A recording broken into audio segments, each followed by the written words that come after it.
नमस्कार दोस्तों, मैं हूं राहुल राय और आप देख रहे हैं मेरा YouTube channel physics by Rai. Sir, हम बात कर रहे हैं बहुत ही बेहतरीन टॉपिक की, है ना। बहुत ही बेहतरीन क्वेश्चन के बारे में या बेहतरीन टॉपिक की बात कर रहे हैं अपन यहाँ पर, internal resistance of the cell, है ना। ये एक ही बहुत खतरनाक टॉपिक है, बहुत ही बेहतरीन टॉपिक है। Internal resistance of the cell जो है, वैसे तो हम फाइंड करते हैं किसकी हेल्प से, पोटेंशियोमीटर की हेल्प से फाइंड करते हैं। लेकिन होता क्या है, ये किस पर डिपेंड करता है, वो अभी अपन यहाँ पर समझ लेते हैं।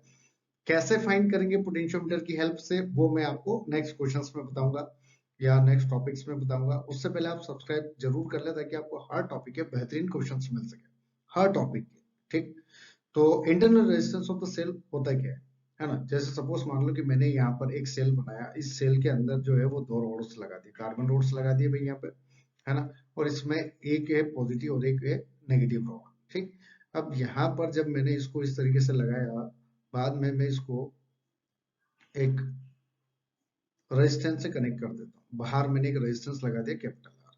ठीक, अब क्या होगा कि यहाँ पे जब करंट पास होगी, आई, मान लेते हैं कि सर्किट में करंट कितनी है, आई करंट।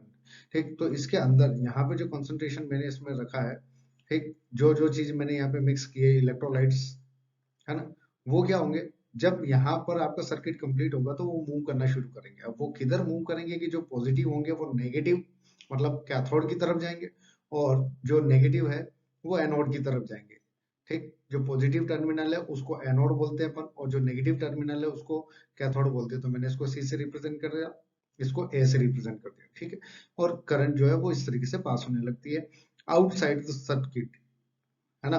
मतलब सर्किट में अगर बात करें अपन तो इस तरीके से करंट पास होती है, पॉजिटिव टू नेगेटिव। लेकिन अगर इनसाइड द सर्किट में बात करूं तो इनसाइड द सर्किट में क्या होगा, इनसाइड द सर्किट मतलब सर्किट क्या, सेल अगर अपन बात करें तो यहाँ पर जो करंट पास होगी वो कैसे होगी? उल्टा।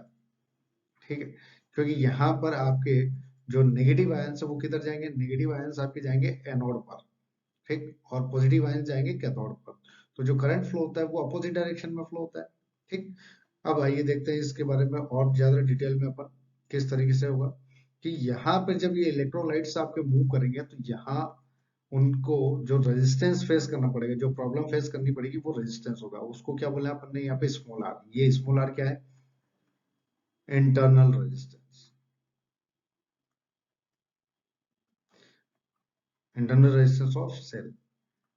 ठीक, अब यहाँ समझो इंटरनल रेजिस्टेंस ऑफ सेल का क्या मतलब है कि it is the resistance offered by the electrolyte of the cells, है ना। जो इलेक्ट्रोलाइट्स ऑफ द सेल्स होंगे वो क्या करेंगे, इसको ऑफर करते हैं, मतलब रुकावट पैदा करते हैं। ठीक, अब ये किस किस पर डिपेंड करेगा, वो चीज आपके लिए मेन है, बहुत ज्यादा इंपॉर्टेंट है, ये अपने को आना ही चाहिए। तो क्या हो जाएगा यहाँ पे, एरिया ऑफ द इलेक्ट्रोड्स, है ना।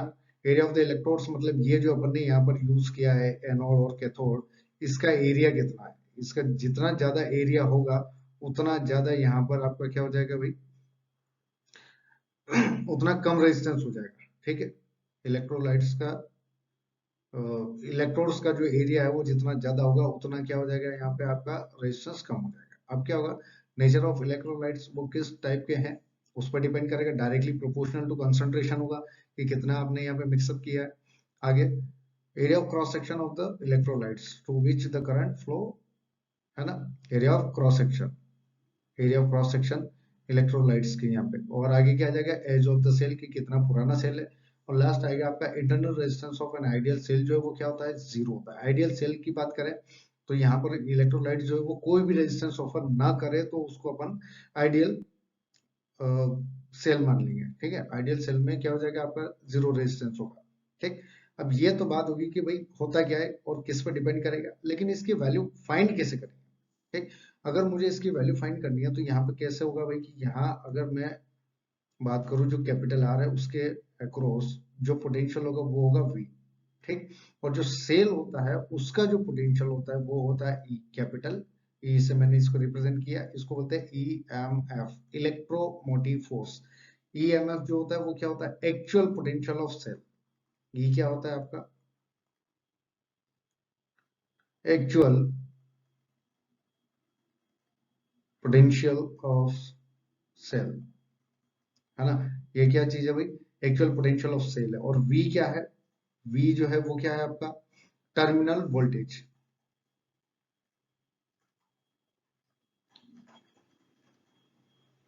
टर्मिनल वोल्टेज से आप क्या समझते हैं? टर्मिनल वोल्टेज से अपन ये समझते हैं कि जो हमने रेजिस्टेंस लगाया उसके टर्मिनल्स के अक्रॉस जो पोटेंशियल है उसकी बात कर रहे हैं अपन, उसको बोलते हैं टर्मिनल पोटेंशियल। ठीक, तो जब हम यहाँ पर सेल को डिस्चार्ज कर रहे हैं, मतलब सेल से एनर्जी ले रहे हैं, ठीक, तो डिस्चार्ज के केस में क्या हो जाएगा अपने पास में? डिस्चार्ज के केस में यहाँ पर जो बैटरी का एक्चुअल पोटेंशियल है वो दो जगह जाएगा, एक तो जो इंटरनल रेजिस्टेंस है उसके पास और एक जो आउटर रेजिस्टेंस है उसके पास। ठीक, तो वो दो जगह गया तो वो कहाँ पे जाएगा? ई इक्वल्स टू एक तो हो जाएगा V प्लस एक हो जाएगा I इंटू स्मॉल आर। ठीक, जब सर्किट कंप्लीट हो जाएगा तो करंट पास होगी I। ठीक, इसलिए जो यहाँ पर पोटेंशियल बनेगा, जी आप पोटेंशियल की जो कमी आएगी बैटरी के वो कितना हो जाएगा? I R. तो यहाँ पर अगर अपन बात करें बेटा तो आई आर इक्वल्स टू क्या हो जाएगा आपका? ई माइनस वी। ठीक, अब देखें भाई अपन स्मॉल आर के लिए बात कर रहे हैं तो ई माइनस वी बाई आई हो जाएगा यहाँ पर। अब समझो आई की बात करें तो आई कितना होगा? बाहर वाले पोटेंशियल के लिए बात कर रहे हैं अपन तो यहाँ पे आई इक्वल्स टू क्या हो जाएगा? वी बाई आर हो जाएगा, कैपिटल आर। अब इस वैल्यू को मैं यहाँ पुट कर देता हूँ इसमें, ये मान लेते हैं कि इक्वेशन नंबर मैंने 1 दिया है ना, तो इस इक्वेशन में पुट करेंगे तो क्या हो जाएगा? Small are is equals to capital E minus we by R. ठीक है, इस तरीके से। तो ये जो बनेगा वो क्या बनेगा? E minus we by v into r. तो small are is equals to हो जाएगा अपने पास e by v minus 1 into r. Actual में ये जो वैल्यू है ये अपन कैसे निकालेंगे? कैसे? ये तो अपने पास एक फॉर्मूला हो गया, और अपने पास अगर यहाँ पर डेटा है ई और वी अपन अगर फाइंड कर सकते हैं, आर अपने को पता हो, तो अपन इंटरनल रेजिस्टेंस सिंपल तरीके से इस फॉर्मूले से सॉल्व कर सकते हैं। लेकिन इसका जो है 12th में प्रैक्टिकल पूछा जाता है सीबीएसई में, तो भाई पोटेंशियोमीटर अपन internal resistance of the cell निकालते हैं, वहां पर कंपैरिजन ऑफ सेल भी करते हैं अपन, ईएमएफ भी निकालते हैं सेल का कि सेल का एक्चुअल पोटेंशियल कितना है। ठीक, तो हर वेराइटी के बेहतरीन क्वेश्चंस आपको यहाँ पे मिलेंगे, इसलिए फटाफट सब्सक्राइब जरूर करें और शेयर जरूर करें। Thank you.